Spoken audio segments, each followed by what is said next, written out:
What's going on, people? Today we got a special rental.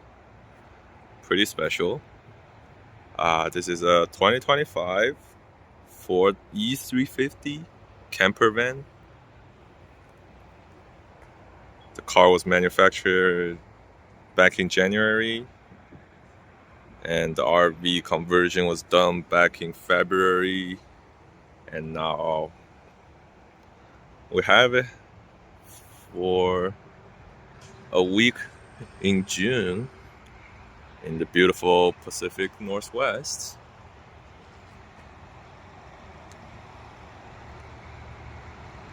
It's a pretty special rental, so I'll be introducing all of it, or at least most of it, the stuff that I know. You do get a tow hook or tow hitch that's up to 8,000 pounds.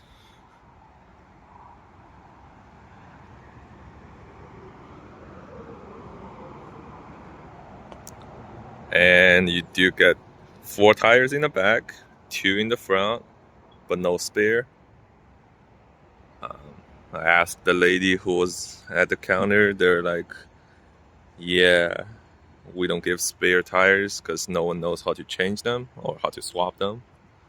So no spare, no car jack. But yeah, this was produced by Thor Motorhome.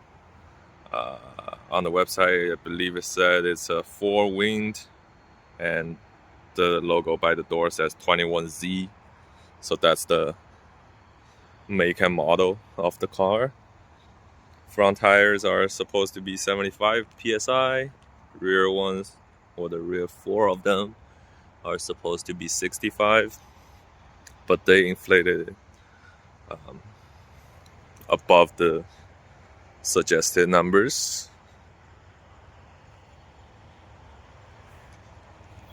Here's the key fob for this. As a 2025, you do get a very standard key fob because it's basically a box van. It's basically a U-Haul. So the standard Ford key, but they do give you a key fob from like a 2006 Ford Focus. You get your lock and your unlock. Both are just for the front doors, and you have your hazard as well. There's also 2 keys. This one basically locks all the small components of the vehicle. You do get a pretty large storage, I can show you. And this one just opens and closes the RV door on the other side.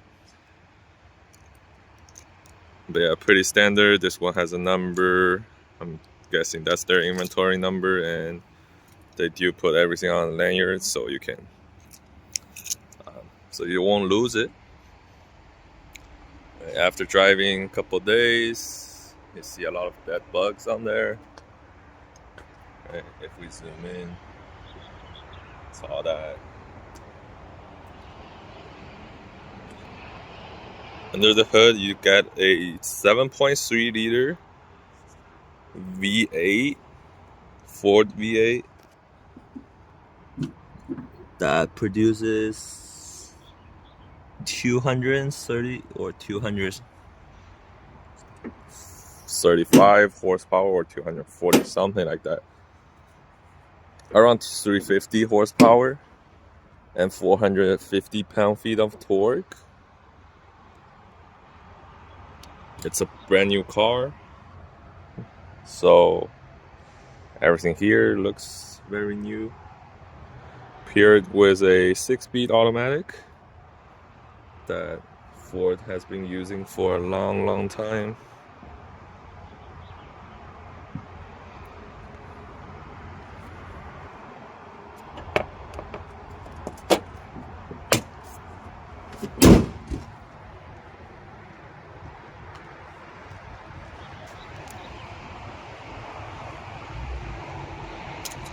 Going into the driver's seat.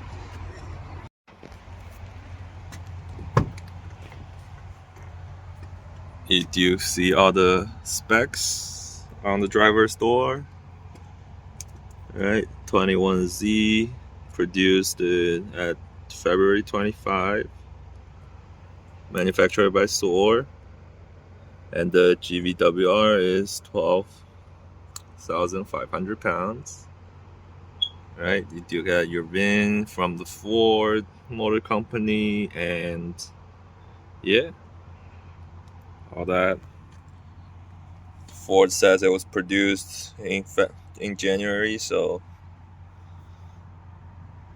or never mind, it's October of 24. But yeah, on the door it does say E series. Everything is very plastic. It's basically your U-Haul van.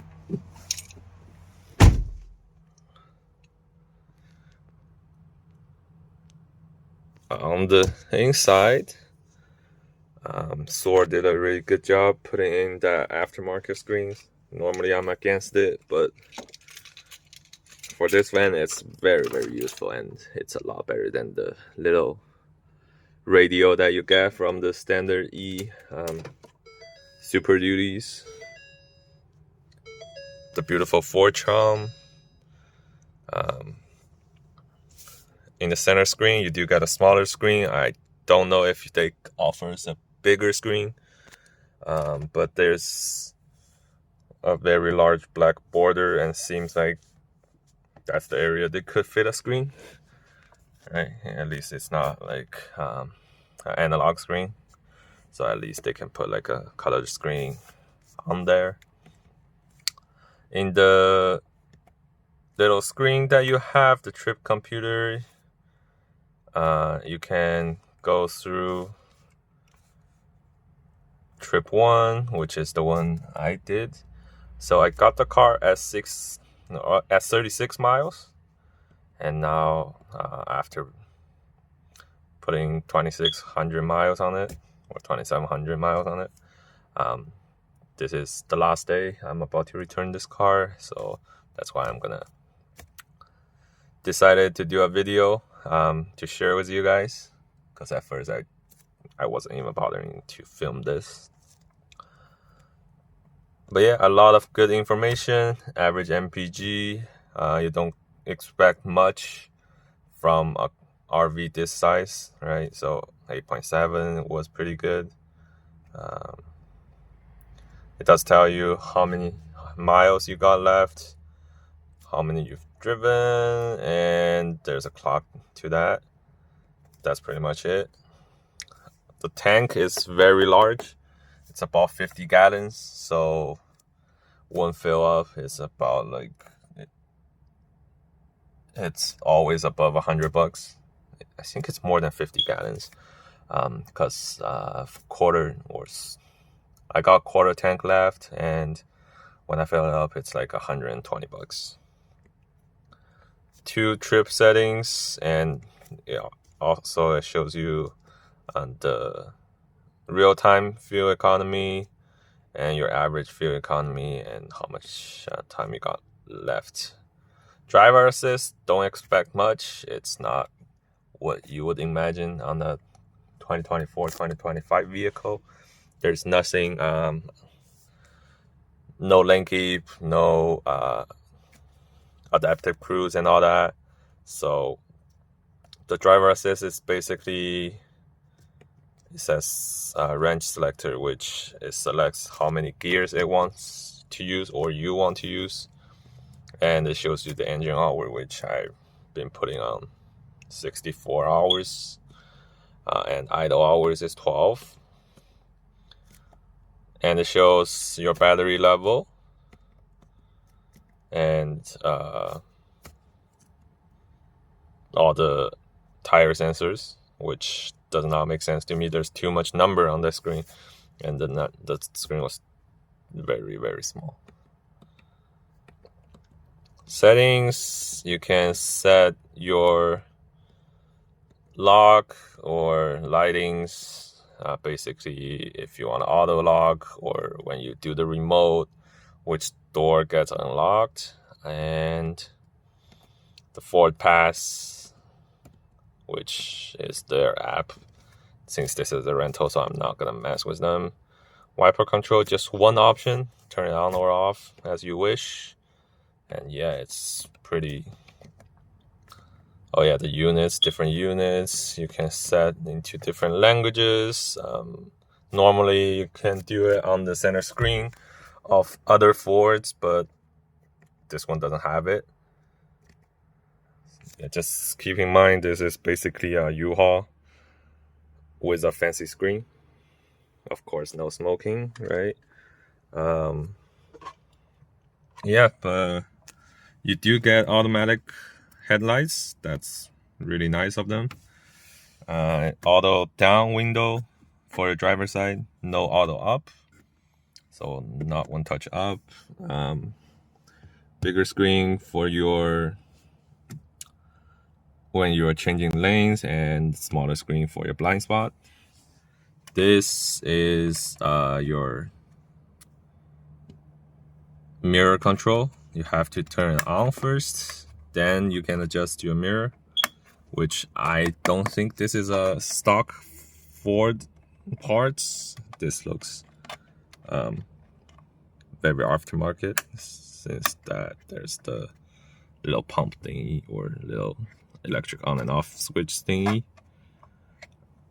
But the mirror adjust only adjusts the top mirror. It does not adjust the bottom one. The bottom one is manual. And the rental company did a very good job telling you your max height is 11 foot. Your max width is also 11 foot. But the meter number is slightly different, but that's okay. 11 foot. Just follow the semis. If they can pass, you can pass. Or if they fit, you fit.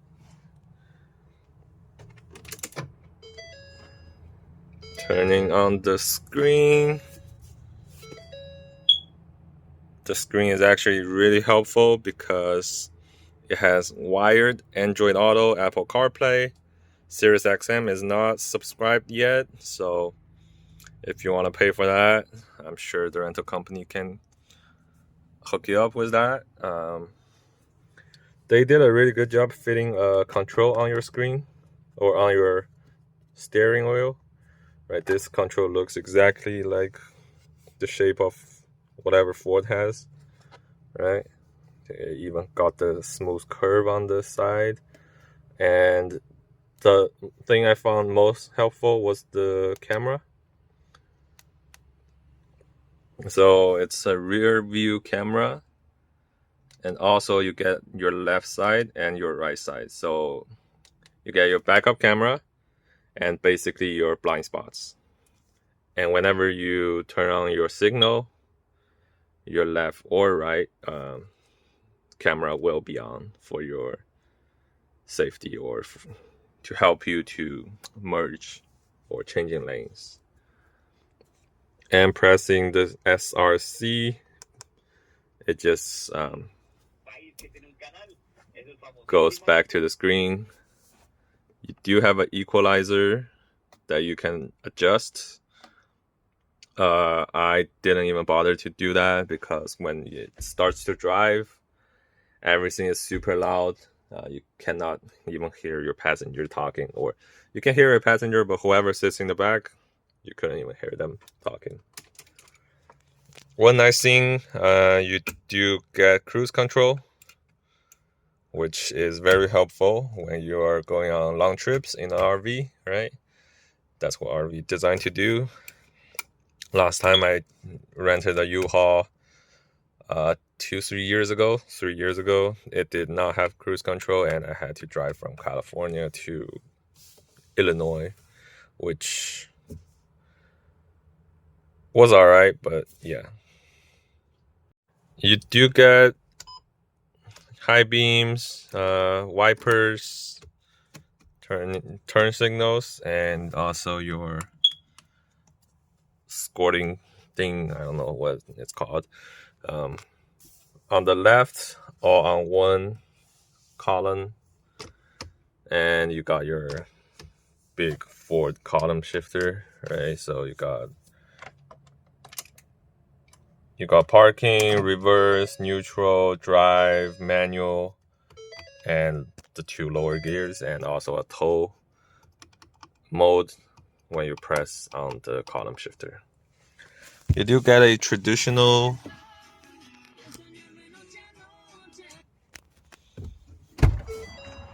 parking brake, right? So press it down to activate the parking brake, and to release it, you have to press on that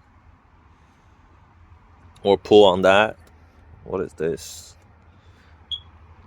Yeah, I normally only use it when I am camped or fully done with driving at the end of the day. But yeah. Visor, no mirror, no lights. Of course, we don't expect much from a box van. This mirror is completely useless because you couldn't see anything. But the backup camera helped a lot. AC controls. Fan, the lowest setting is low. There's no fan off. To turn it off, you have to switch your AC control to off, which turns off all the fans. Vent just gives you a little bit air. Normal AC is AC, but without the circulate or with the outside air pumping in, since there's no switch for keep the air in your vehicle and allowing the outside air to come in. Circulate mode or something like that. And max AC just keeps all your air inside your vehicle. There's no outside air coming in. So whenever you smell something weird, cow poops, weed, whatever, I just switch it to max AC. Your temperature adjust is very U-Haul like, right? So it just got cool and warm. And the FLR just keeps the air coming from the bottom instead of the top. Right, so it's for feet. Mix just mixes the defrost with the air coming from the bottom. So it's like the little button that you have in your normal vehicles. You have your defrost and there's an arrow pointing to your feet. So the air goes from both 2 directions. Defrost obviously is defrost. This charging port works while you're driving and also works when you turn the car off. So if you don't want to drain your batteries, do not plug your phone in here after your car is turned off. Traction control off, never touched it. You do have a normal outlet that you can plug it in, 110 volt, 150 watts, and that's the USB for the CarPlay. USB-C, you only have one plug for USB-C, which also drains your battery. So if your car won't start, that's the reason. If you're camping, make sure you're not plugging into this. Make sure you're plugging the plugs in the back.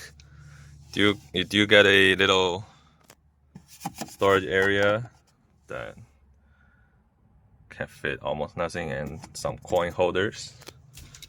So very typical Ford. Very small glove component. Don't know what that is. If you guys want to try, here's the app and the passcode. I didn't even bother to download it. E-Series, Ford built tough. Everything is hard plastic, as I mentioned. But this center area do hold a lot. I put all my junk in here. Yeah, whatever I need to use wires. Got a can of Pringles, and yeah, everything, all the junk goes in the center. Easy to reach while you're driving. And To introduce you more to whatever's inside, let me turn on the generator. So if you want to use anything with power without plugging the outside power source on your camp, you have to use your generator. All the lights is controlled by the generator, and all the charging ports are also from the generator. Everything that's in the RV, everything behind those two seats are powered either by generator or an outdoor or outside outlet that you plug in while you're camping. The generator takes a while to start. Glad that it started. So yeah, turning all the lights on. You do have a pretty beautiful home on the wheels. You get charging ports, all USB, no USB-C. One bed up front we didn't even bother to use because I'm traveling with my parents and they got bad knees and they don't like climbing up and down. And yeah, since there's only 3 of us, the van technically holds 6. Yeah, so we're just not using that. We're using it as storage for our luggages, but today we just cleaned it up because we're returning the vehicle. If you do want to use, you just put this part of the bed in. You get a pretty flat bed. The structure is gonna hold, and you can put your safety net in. Right, you can adjust it by pulling the latch. So at night you won't roll and fall under outside of the bed. You do get a air vent that you can open and close. It do get pretty cold at night, so we normally just keep it shut, but this one's open. There's 4 air vents in total, 1 in the front, 3 in the back. We normally just keep 1 open, and all the windows have nice shades, and you do get a nice TV we never tried. All the cabinets has hydraulic stands. This is from Thor, so it's like a manual for how to use the RV if you are interested to read. Big cabinets. You do get a fridge and a microwave and some stovetop cooking areas. Right. It does have a light, and there's a fan to ventilate. Sounds like a race car. This uses propane outside. Everything else is powered by the generator and gas. Ooh. This table turns into a bed at night.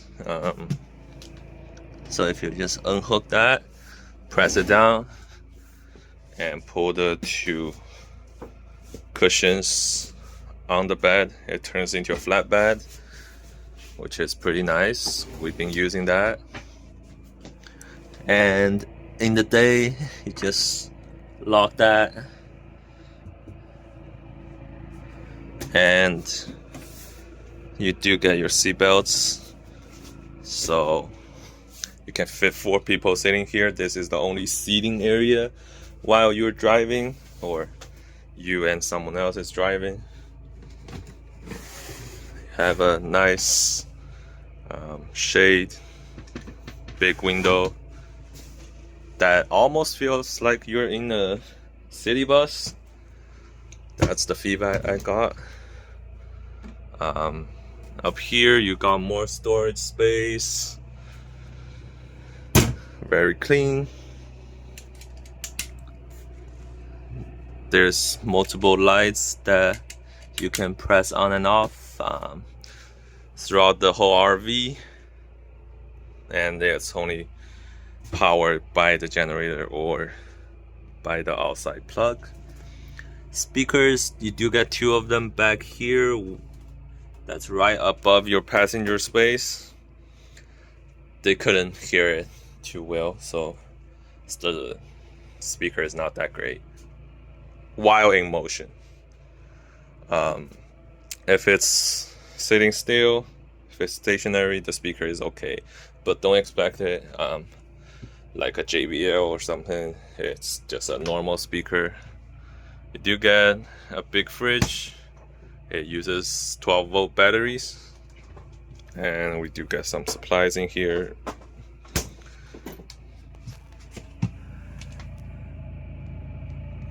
This, don't know what that is, but apparently it's something to do with the batteries, and you do get a garbage can and the sweepers and all that.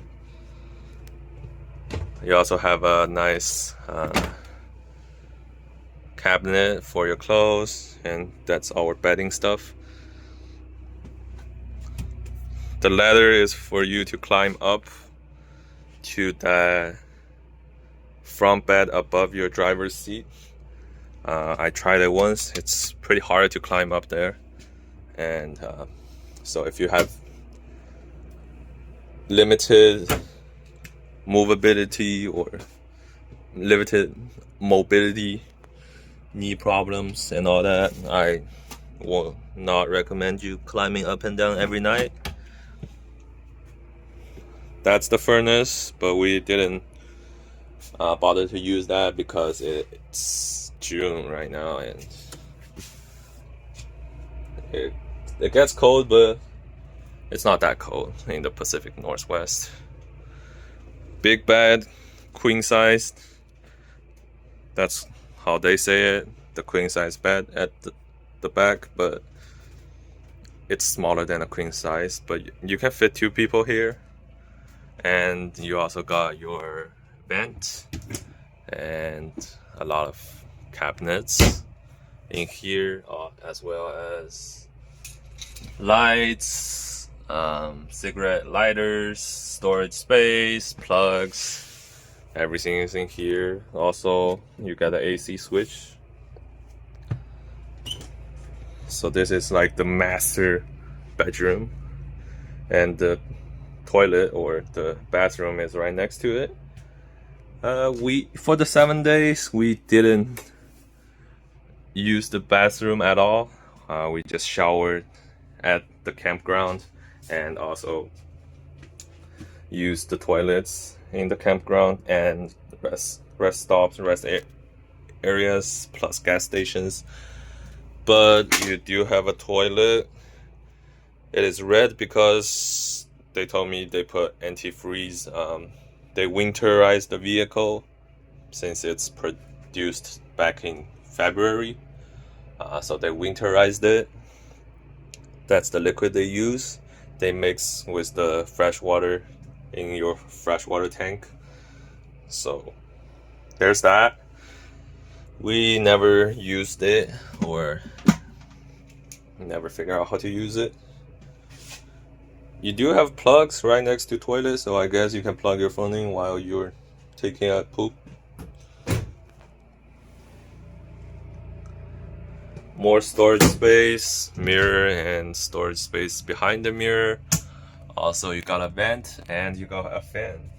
So if we turn on the fan, you'll see it's a pretty powerful fan, and it should circulate the air pretty nicely if you're taking a shower. Water heater is here. I guess you can turn it on and off. And I'm assuming it's gonna use either your electricity or your gas. to heat up the water. You get a decent sized shower space and a piece of they cut a hole in the ceiling to allow better lighting. So technically you don't even need your lights when you are taking a shower. The curtain attaches like that. You can fit a normal sized human being in here. It's a little tight, but it gets the job done. This is very small. Yeah, it's my first time standing here since we did not use any of these. But you get a decent sized bathroom.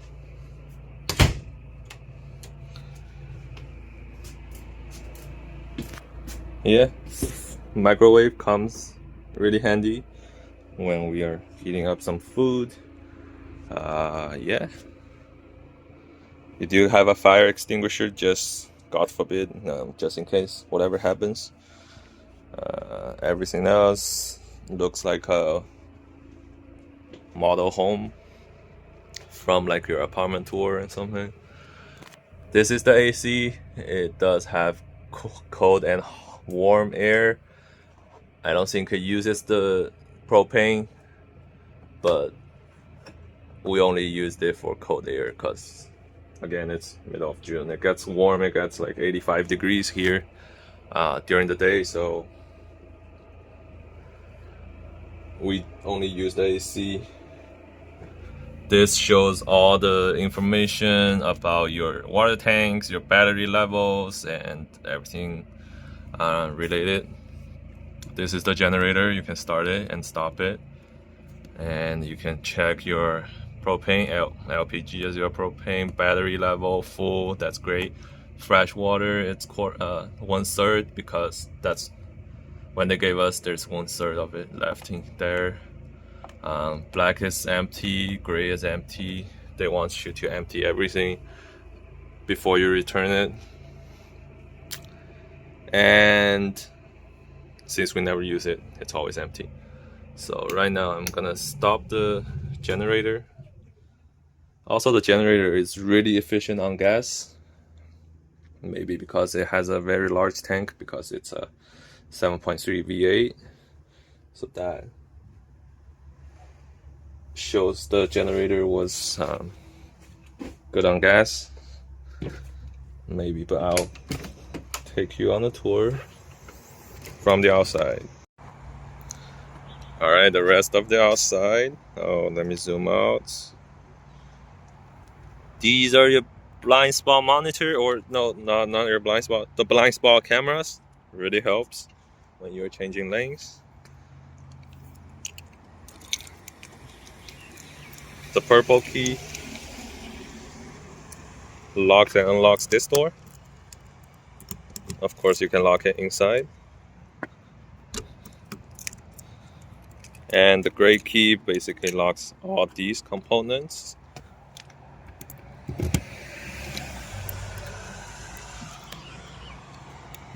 Sometimes you need to give it a push. So all of the components has this little thing that you can hold when it's opened. And this is just storage. It does have a light in there, but you need the generator for that.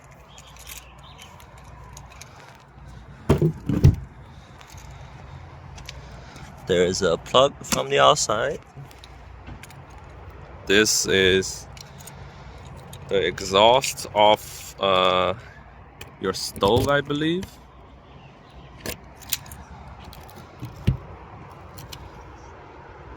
Don't know what that is. I'm not touching that. So this, you just keep it locked.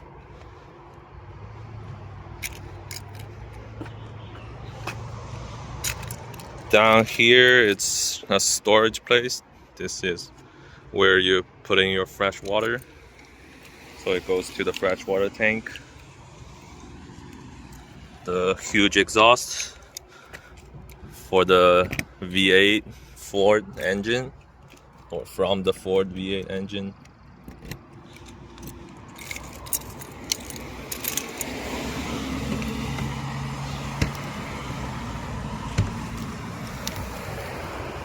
So to open that, there's also hold on top, and you can see all the equipments that they offered. There's the freshwater storage, water hose, that's for the plug, just in case you're going to like Utah to snow in the winter or something. 4 chairs, a bunch of kitchen equipment, right? Even got you a coffee maker, so everything's new. We didn't use that, we brought our own. And there's a table for that, and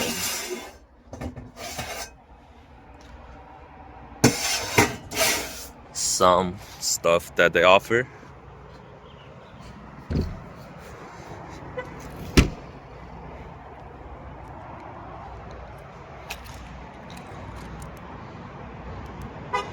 So yeah, that's how the backup camera is up there. The braking lights are here. I had to park 2 spaces because it won't fit in one. Apologize for whoever's offended. City water connection, and that's the flush. Very large gas tank with no fuel doors. You just open it and close it. That's your plug for the electricity if you have outside sources. If not, you're gonna need to use your generator. That's your TV plug. We never used it because no one watches TV anymore. Sewer and gray water tanks. You have to empty those. Wait, that might be a lot. Never mind. Have to empty those before you return the car. And there's 2 latches to that. One of them, the gray one, is gray, the black one is black. Black water, basically that means black water is your poop and pee. Gray water is your kitchen sink and your shower and all that. That looks like the freshwater tank behind there. It's a fairly large tank. I think it holds like 40 gallons of water. But yeah, do the black one first and use the gray one to flush out whatever the remaining poop is in the system, so that cleans the system. But if you flip the order, that's also fine. You won't smell it anyways. Here is the exhaust of the furnace, I assume. Oh no, that's the water heater and the furnace. But yeah, don't block those, don't touch them, they might be hot. But since we never use the furnace, it is alright. And you do have an outside shower, we also never used.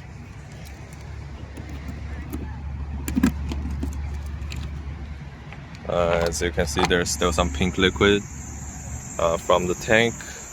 But yeah, you do got a shower, hot and cold. If you go to the beach, that will be very ideal. Shower outside, but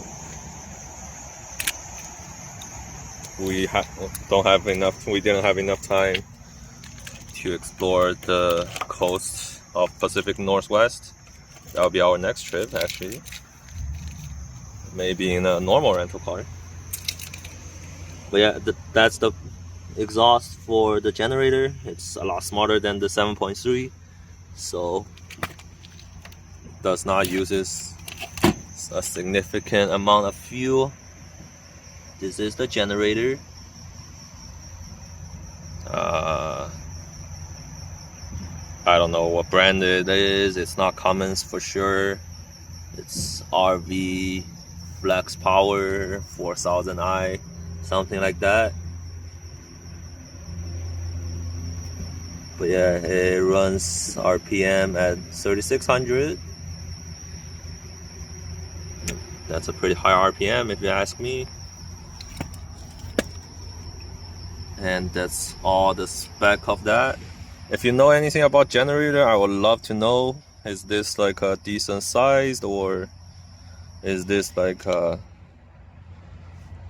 smaller one or a larger one? Obviously I had experience with some of the smaller ones, like a little Honda generator that's just generating to plug your phone in and to charge some of the equipments that I had before. But that one is like a single cylinder little generator that you can get at a Costco. This is the propane tank. You can fill propane at most of the U-Haul location, I believe. If it's a real U-Haul, if it's not like a neighborhood U-Haul, you can fill your propanes. And also a bunch of gas stations have propanes, but we didn't want to mess with that. And also my parents believe that propane will lit on fire by itself, so it's not safe and all that, but it's okay. Another blind spot camera, and yeah, that's pretty much it for this special episode of my interesting rental cars. All right, we are returning it to Seattle right now, and I'll have another rental car, this time a normal one, picking up very soon. So yeah, stay tuned for that video, and if you like this sort of video, let me know. I'll make sure to film other interesting stuffs. If you like the RV, give me a thumbs up, or check out Roadsurfer. It's not sponsored, but yeah, check out them. They are a German company that's trying to get some American markets, so they run some very good deals, unlimited mileage. Yeah, they run some good deals, and I happened to found one, so I jumped on it for 8 days.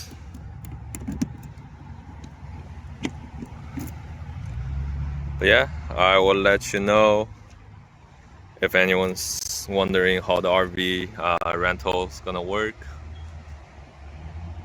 But yeah, this is basically the RV version of Sixt. They're trying to get some of our markets. But yeah, the car is brand new.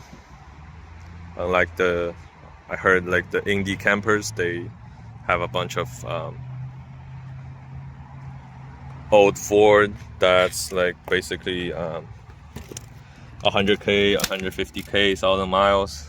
So the brand new car versus that, I'll take the brand new car for a little bit, at a little bit higher price, right? But yeah, let me know if you have any questions in the comments. Any suggestions will be great as well. Appreciate you watching, and stay tuned for the next one. So driving the E350, it's pretty loud. It's basically like a U-Haul truck. Nothing too special. The power is pretty good. Gets to 60 in, I want to say maybe 10, 11, 12 seconds, which is acceptable for a truck this size. And yeah, just keep in mind, you're a truck, you're not a smaller car. You need more distance to brake, more distance to accelerate and all that. But yeah, pretty boring.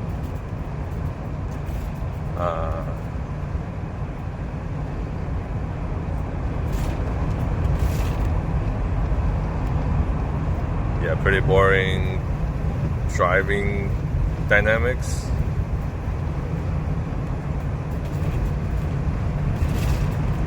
But you do have to keep your hands on the steering wheel the whole time, pretty much the whole time. But that camera helps a lot, and the mirrors also help a lot. Yeah, pretty much that's how it drives. It drives like a wall, feels like a wall.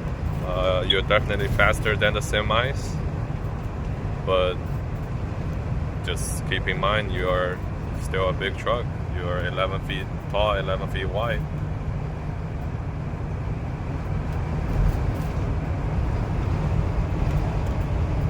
And also the gas mileage is shit, but it's bad. 8 miles to the gallon in Seattle is not a fun combination. Alright.